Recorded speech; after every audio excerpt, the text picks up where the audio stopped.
आप लोग को राधे राधे भजन में आप लोग का स्वागत है। मैं एक विवाह का गीत है, उस मतलब सुहाग है, गाने जा रही हूँ। आप लोग सुनिएगा। अगर आप लोग को अच्छा लगे तो लाइक सब्सक्राइब जरूर करिएगा और कमेंट करके जरूर बताइएगा कि अच्छा लगा कि नहीं अच्छा लगा।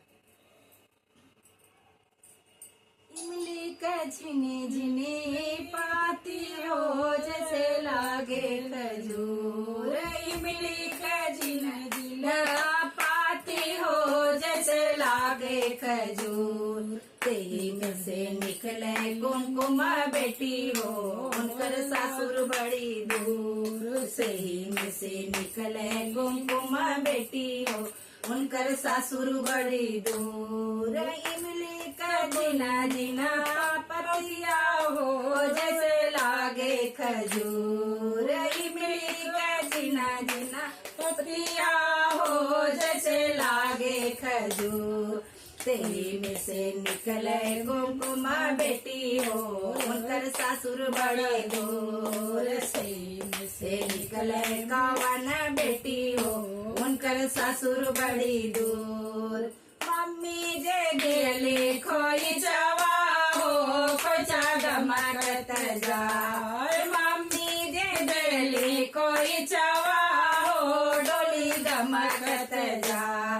हंसी हंसी पूछे बटोहिया हो, डोली के रखे जाय। हंसी हंसी पूछे बटोहिया हो, डोली के कर जाय। रोई रोई बोले न बापा हो, मोरे बेटी के जाय। रोई रोई बोले न बेटी के पापा हो, डोली बेटी के जाय। हंसी हंसी बोले ससुर जी हो, मोरे बहुआ जे आय। हंसी हंसी बोले ससुर जी हो, मोरे बहुआ जे आय। इमली का जिना जिना पाती हो जैसे लागे खजूर, इमली का जिना जिना पाती हो जैसे लागे खजूर।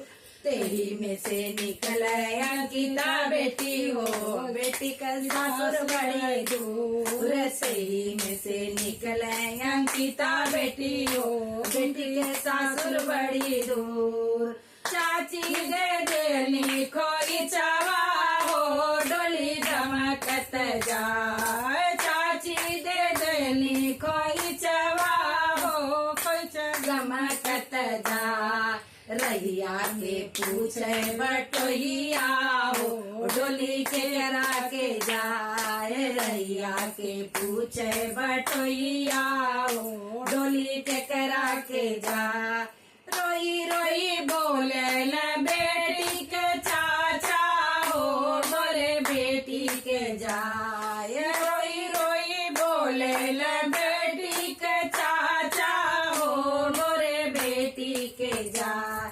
हंसी हंसी बोले भसुर जी हो, मोरे बहुआ जे जाय। हंसी हंसी बोले भसुर जी हो, मोरे बहुआ जे जाय। इमली का जिना जिना पातिया हो जैसे लागे खजूर, इमली का जिना जिना पतिया हो जैसे लागे खजूर। मम्मी जे दिहली कोई चवा हो, डोली गमकत जाए। भाभी जे दिहली कोई चवा हो, डोली गमकत जाए। पूछला रैया बटोहिया हो, डोली के कर जाए। पूछला रैया बटोहिया हो, डोली के कर जा।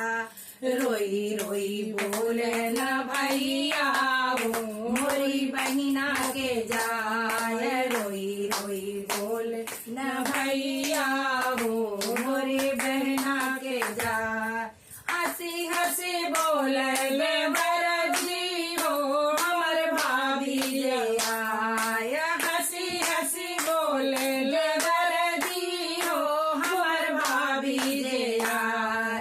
इमली का जिना जिना पाती हो जैसे लागे खजूर, इमली तजिला मिल पाती हो जैसे लागे खजूर। मेरे दोस्तों, आप लोग को अच्छा लगे तो लाइक सब्सक्राइब जरूर करिएगा और धन्यवाद।